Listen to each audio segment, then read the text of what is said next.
So if you want to see your Gemini chat history, simply launch the Gemini app on your phone and then tap on this little icon in the top left corner, and that's going to show you chats and gems.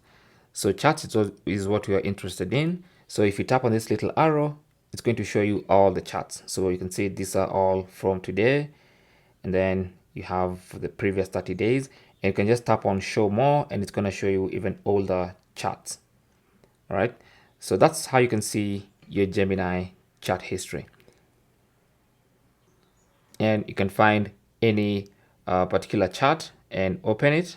So for instance, if I want to see this one, I can open it up and I can see exactly what you were talking about. Everything is going to get saved. All the generated images and stuff, everything is going to be saved.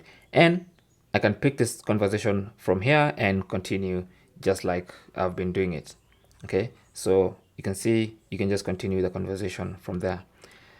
So that's basically how to see your Gemini chat history.